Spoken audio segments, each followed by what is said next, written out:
When I was a kid, I used to think that pork chops and karate chops were the same thing. I thought they were both pork chops.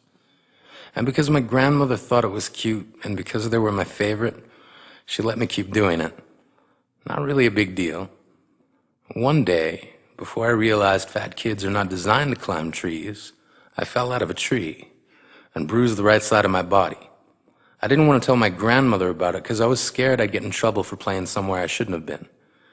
A few days later, the gym teacher noticed the bruise and I got sent to the principal's office.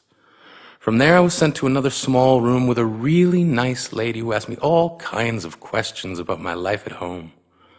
I saw no reason to lie. As far as I was concerned, life was pretty good.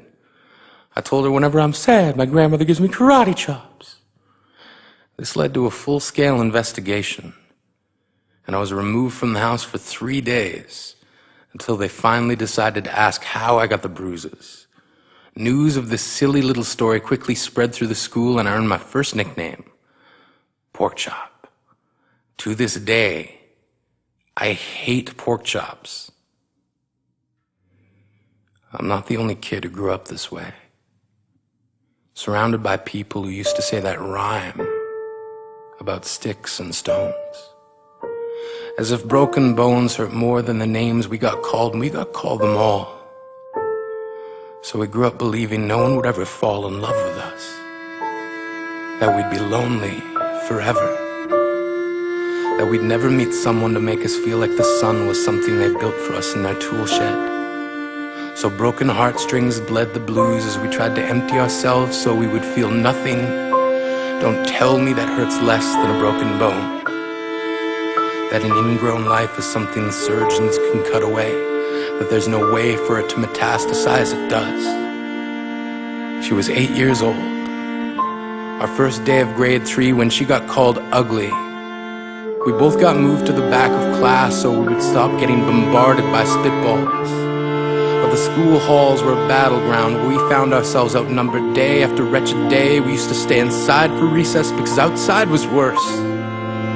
Outside we'd have to rehearse running away or learn to stay still like statues, giving no clues that we were there in grade 5. They taped a sign to the front of her desk that read, "Beware of dog."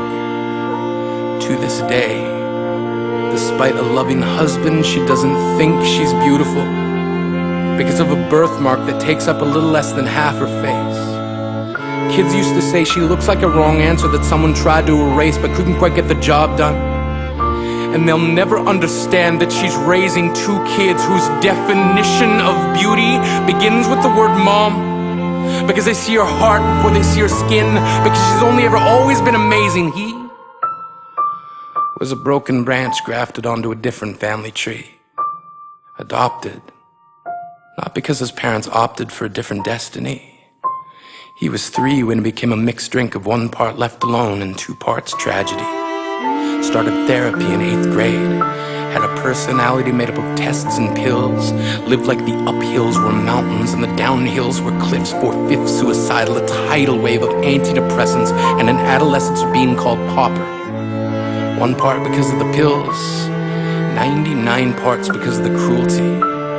He tried to kill himself in grade 10 when a kid who could still go home to mom and dad had the audacity to tell him, "Get over it." As if depression is something that can be remedied by any of the contents found in a first aid kit. To this day, he is a stick of TNT lit from both ends. Could describe to you in detail the way the sky bends in the moments before it's about to fall.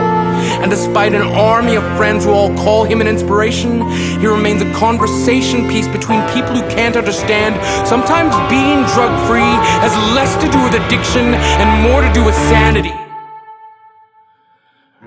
We weren't the only kids who grew up this way. To this day, kids are still being called names.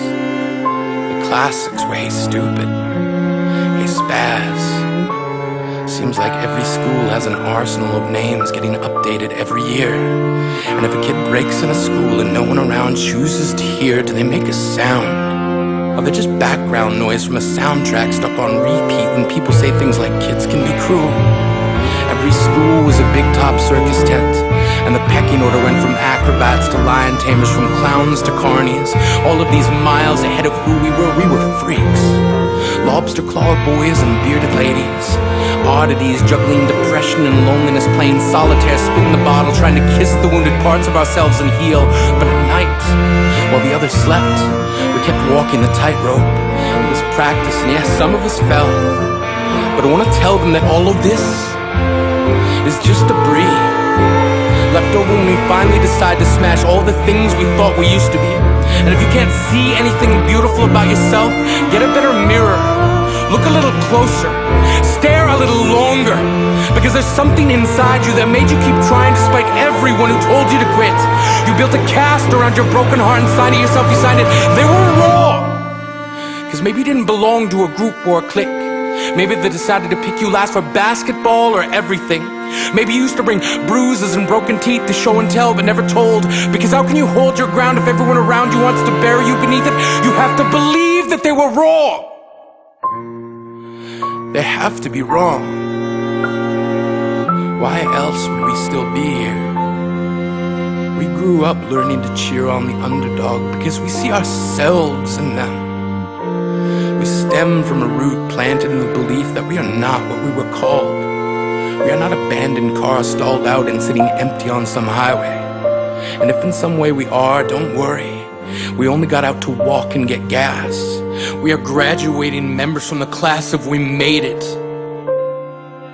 Not the faded echoes of voices crying out names will never hurt me. Of course, they did. But our lives will only ever always continue to be a balancing act that has less to do with pain and more to do with beauty.